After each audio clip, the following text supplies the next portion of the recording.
अब तक आपने देखा। प्रज्ञा की बहुत चिंता हो रही सर। सुबह होते ही मैं खुद जाऊंगी उसके साथ बकरियां बार। तुम दोनों थारी हिम्मत कैसे हो गई सुबह सुबह मुंह उठा के हमारे घर चले आन की? किसी को अपने घर में वापस आने के लिए हिम्मत की जरूरत ना से पायल भाभी। प्रज्ञा और प्रदान को यह जगह देनी ही होगी।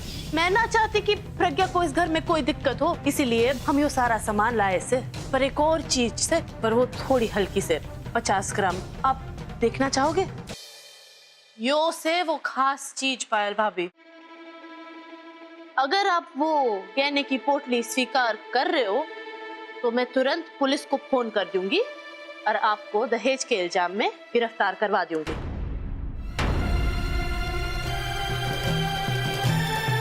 तुम भैया भाभी फोटो तो घनी कमाल आई से।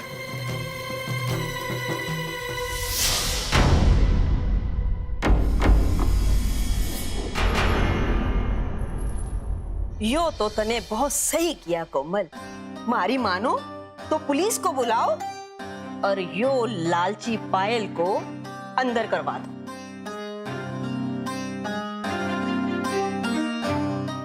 अरे ना माँ, पायल ने गिरफ्तार ना करवा। तो बोले पायल भाभी, आपको यो 500 किलो का दहेज का सामान चाहिए या फिर यो 50 ग्राम की हथकड़ी चाहिए? या तो आप चुपचाप बिना किसी तमाशे इन दोनों को उनकी जगह इस घर में दो, या तो फिर आप जेल चले जाओ और यो आराम से यहाँ रह सकते हैं। कोमल क्या बोल रही से? बावली हो गई है क्या? अपने ही भाभी ने हथकड़ी लगवाएगी? ना भैया, सिर्फ अपनी भाभी को नहीं, मैं उस हर इंसान को जेल भेजूंगी जो इस दहेज के प्रथा में शामिल हो या इसे आगे बढ़ाए। क्यों सब क्या चल रहा है? बड़ो, मैंने कब दहेज की बात की है? इतना बड़ा इल्जाम हमारे पे क्यों लगा रहे हो? अरे बड़ो, तुम्हारा मजाकिया स्वभाव जानती ना है के मैं तो मजाक कर रही हूँ। अरे भाई देख, मैंने तो अपने ब्याह में भी दहेज ना दिया, एक फुटी कौड़ी ना दी। पूछ ले माँ जी से, मैं अपनी ननद से दहेज कैसे ले सकूं? इतना बड़ा पाप ना होगा हमारे से। तमाची यो पकड़ो, मारे को ना चाहिए यो पाप। अरे प्रदान प्रज्ञा, जो तुम्हारे अपने भाई बहन जैसे हैं। अरे प्रज्ञा, यो तुम्हारे घर में बिल्कुल लक्ष्मी का अवतार है। मैं तो इनको बड़े प्यार से अपनाना चाहती हूँ, बाहें खोल के पूरे दिल से अपनाना चाहती हूँ। तो आपको यो 500 किलो का सामान नहीं चाहिए? अरे 500 किलो 1000 किलो, हमारे को दहेज से कोई मतलब ना है, मुन्ने ना चाहिए यो सब। ठीक से, तो फिर बात पक्की। सोम भैया, मंगल भैया, आप यो सारा सामान गाड़ी में वापस रख दीजिए।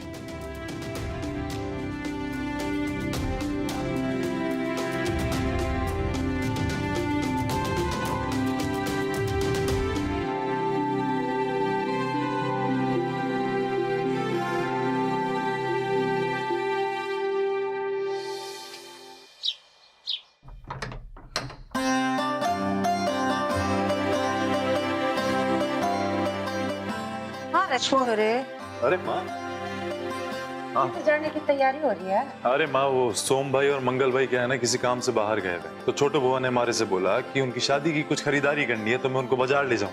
तो मैंने कहा ठीक है, मैं ले चलता हूँ। ठीक है, छोरा महाराज है, पर तू तो कतई हीरो जैसा लग रहा है। मन ऐसा लग रहा कहीं तेरा मेरी नजर ना लग जा बेटा। अरे माँ, तुम भी ना। ये शर्ट ना माँ हमारे लिए पिंकी जी लेके आए, और वो कहते हैं कि जब मैं ये शर्ट पहनता हूँ ना तो एकदम हीरो लगता हूँ, है ना? अरे ओ जोरू के गुलाम, तू कितना निकम्मा है रे।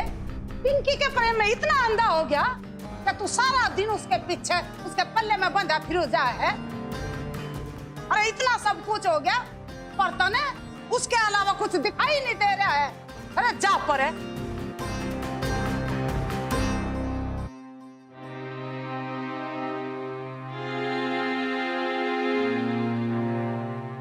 लेकिन हुआ क्या माँ? और के बाकी रह गया है अब। अरे तेरी नाक के नीचे ही तेरी लुगाई के भाई ने प्रेम लीला रचाई तेरी बहन ते, और तने भनक भी नहीं लगी। अरे वो ऊपर ते लखा ने और उसकी लुगाई बड़ों ने और उसके परिवार ने तेरी सगी बहन की जिंदगी बर्बाद कर दी, और तू मेरे से पूछ रहा है क्या हो गया। अरे तेरे भीतर इतना सा भी गुरूर होता ना तो आज तेरी माँ यहाँ मजबूर बेसहारा बन के ना खड़ी होती। मने भी इतना हक होता कि मैं अपनी चोरी का भले बुरे का फैसला कर सकूं।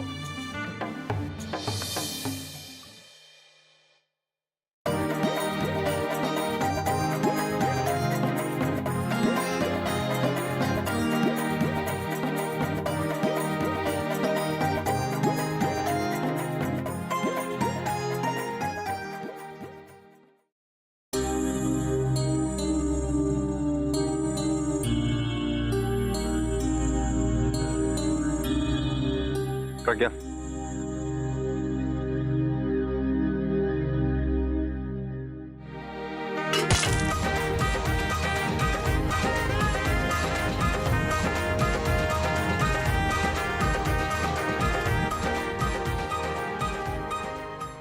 दामाद जी, ये भी आप भी अंदर आइए ना, बैठिए।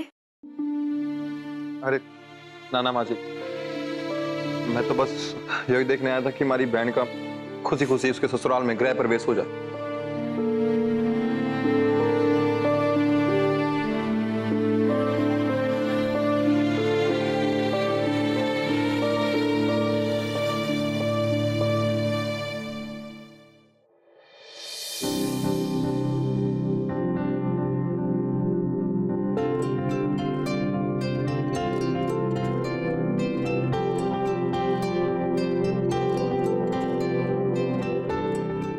अच्छे से रहना, हाँ, और किसी भी चीज की जरूरत होगी तो मन ने बता देना।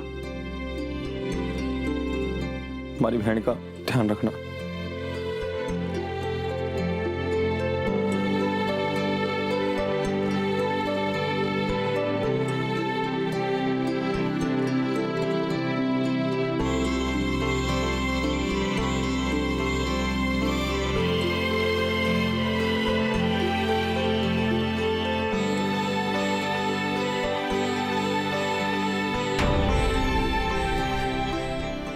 प्रज्ञा, खुश रहना। आओ तो मैं तुम्हारा कमरा दिखा दें।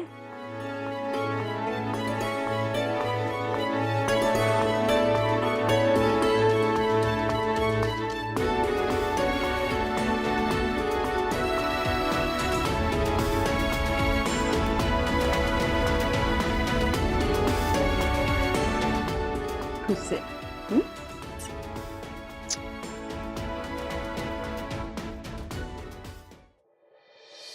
सोच बेटा, अगर तू आर्यन मैन होता, लखा ते भी घना ताकतवर पहलवान होता तो हमारी इस घर में कितनी इज्जत होती, हमारा रुतबा होता।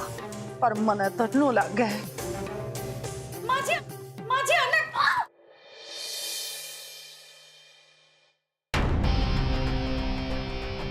ये जा बेड़ा गर्क हो तेरा। कितनी मुश्किल से इस छोरे को पट्टी पढ़ाई थी और इस अफसरा ने आके सारा ध्यान बंद कर दिया। ये कुछ नहीं हो सकता इन दोनों का। ए, खड़ी हो, कुछ बोल लेगी नहीं, इसके गोद में खेलती रहेगी, खड़ी हो जा। वो माँ जी, वो माँ जी, हमारा पैर फिसल गया था ना, इसके वजह से। चल ठीक से, ये भी वो बता क्यों आई थी तू? माँ जी, अनर्थ हो गया माँ जी। आपने मारे को कहा था ना कि अनाज घर में जाके अनाज पिसवा लाना, तो मैं वही करने गई थी। जैसे ही मैं अनाज घर पहुंची, अनाज की बोरी लेने गई तो देखा वहां कुछ भी ना से। कसम से कहूं, सिर्फ अनाज की बोरी ना, वहां तो फल, लड्डू के डब्बे, घी के डब्बे, मेवे के डब्बे, काजू, किशमिश सब गायब से।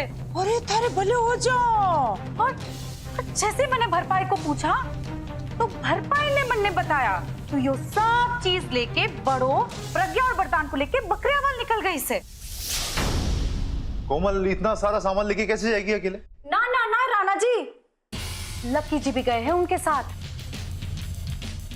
अच्छा, इब मैं समझ गई, यो सारा सामान दहेज के रूप में लेके गई है बड़ो।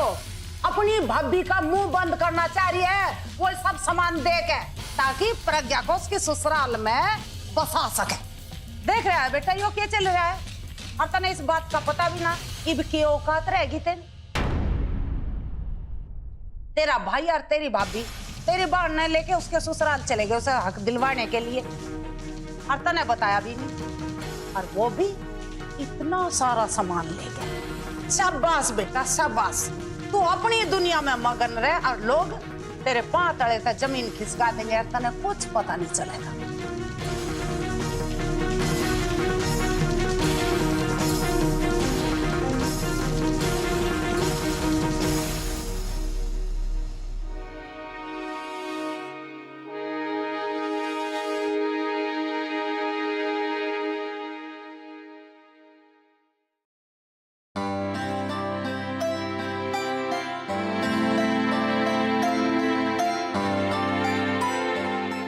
अरे मालती बात सुन, यहाँ बैठ।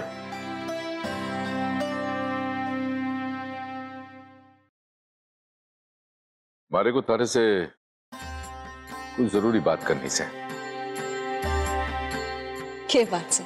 आज बड़े दिनों के बाद खुश नजर आ रहे हो। हाँ, खुश तो बहुत हूं। कोई बात ही ऐसी है, तू मारे को एक बात बता, छोटों की वापसी से करने नहीं लगता कि हमारे घर की जितनी खोई हुई खुशियां थी वापस आ गई, है ना? और सबसे खुशी की बात मालती तो ये है, जब मेरे को सुबह सुबह पता चला कि लाखा और बड़ो प्रज्ञा को उसके ससुराल छोड़ने गए। हमारे को पूरा यकीन है कि वो उसको उसकी जगह दिला के आएंगे, अकेला छोड़ के नहीं आने वाले। और दूसरी बात, अब हमें छोटों का बहुत ध्यान रखना होगा। मैं चाहता हूं कि तू छोटू के ब्याह और हमारी मुसीबतों के बीच की न ढाल बन जाए। छोटे हो या बड़े हो, अब सबको संभालने की जिम्मेदारी थारी है। देख मालती, छोटों की शादी में कोई भी रुकावट आई ना, तो मैं अपने आप को माफ नहीं कर पाऊंगा, समझी तू? समझ रही हूँ। मालती, रघु ठीक बोल रहा है।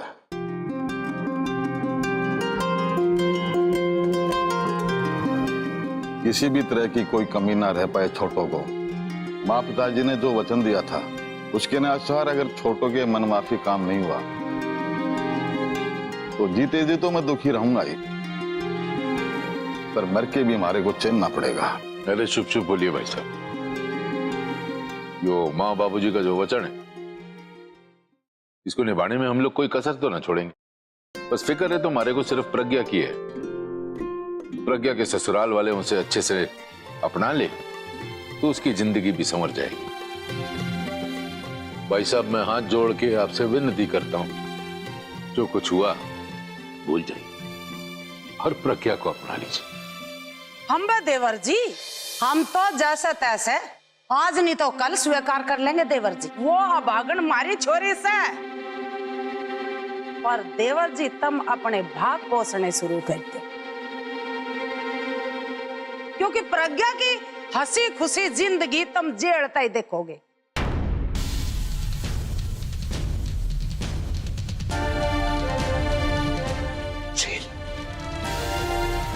भाभी, यो क्या बोल रहे हो आप? मैं तो यो कहना चाह रही हूँ, अरे बड़ो बहू निकल तो बड़ी है प्रज्ञा ने उसकी ससुराल में उसका हक दिलाने के लिए, पर तुमने यो जानने की कोशिश भी करी है यो सब करने के लिए उसने कौन सा तरीका अपनाया से? ये बात है, साफ साफ बोलो ना। अरे बड़ो बहू ने इस घर में अपनी ससुराल में डंका डाला है। इस घर से अनाज, घी, कपड़े, पीसे सब लेकर तो चली गई पायल ने दहेज देने के लिए।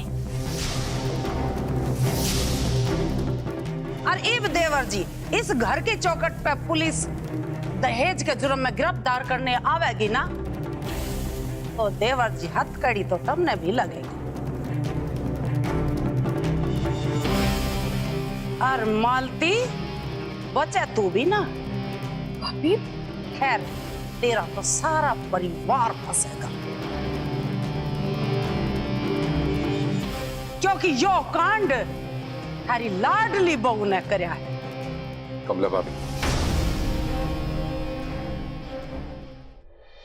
आखिर कोमल ने ऐसा क्या कर दिया है जो आपने हम सबको जेल भेजने का प्रबंध भी बना लिया? माना कि मैं आपसे उम्र में छोटा हूं, पर आजकल जो तेवर में आप बोलती हैं ना, ये आपको शोभा नहीं देती।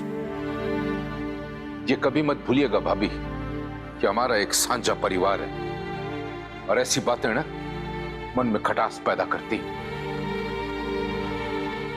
ये बोलने से पहले कम से कम इतना तो सोच लिया होता कि कोमल को आने दो, फिर जो सच्चाई है उसके साथ हम निपट लेंगे। वाकई में आपने दिल दुखा है भाभी आज। आए मालती, तो अच्छी ताई जाने हैं देवर जी को। ये अपने जीते जी बड़ों ने जेल नहीं जान देंगे। सारे इल्जाम अपने आप पे ले लेंगे और बच्चे कुछ तेरे पे थोप देंगे। तने ये अपने साथ जेल की हवा खुआवेंगे। इधर तू अपनी कमर कस ले जेल में चक्की पीसने के लिए। ये तने अपने साथ लेके जाएंगे।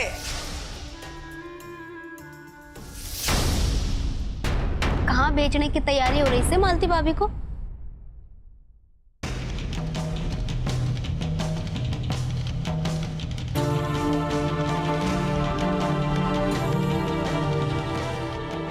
अभी अभी तो लाखा के बाबूजी ने कहा था कि छोटों की शादी की जिम्मेदारी हमारी से और उसे इन सब झंझटों से दूर रखना से, और एक छोटो तो खुद ही आ गई इन मुसीबतों के बीच। ये क्या करूं?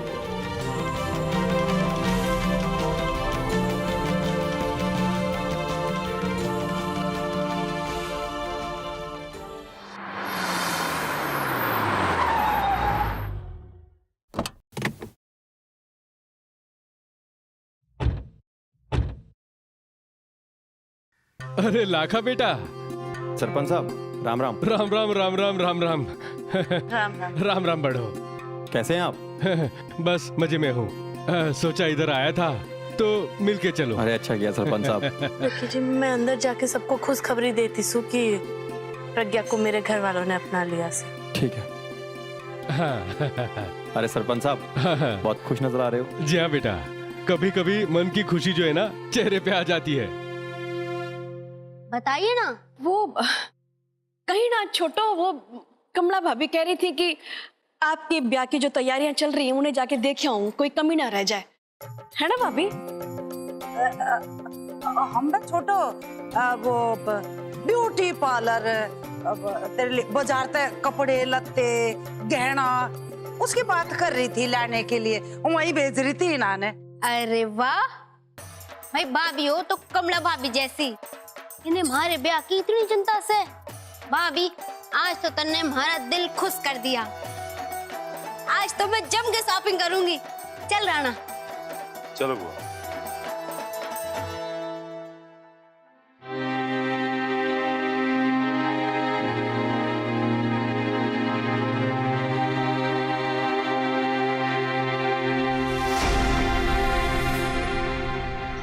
यो देखो महारानी जी पधार रही है।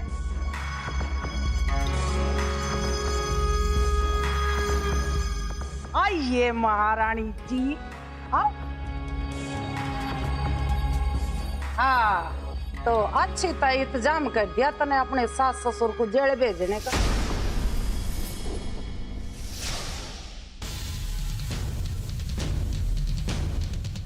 हर दिया दहेज अपने पियर वालों के घर में, और रुपए पैसे सब ठूस दिए अपनी लालची भाभी के मुंह में।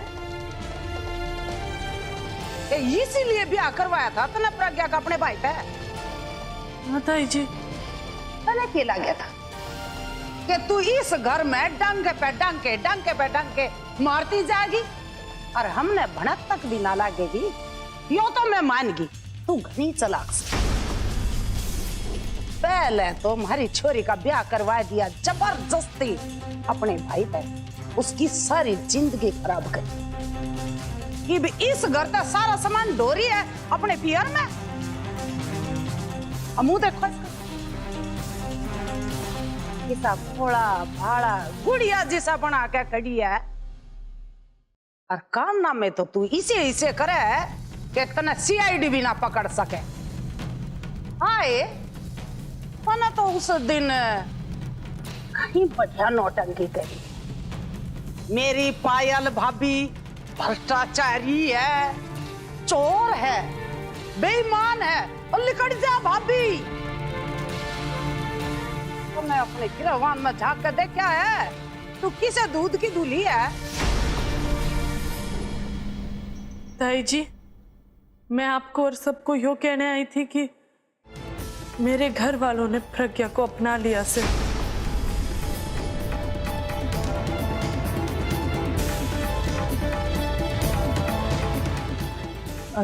वो भी बिना किसी दान दहेज के।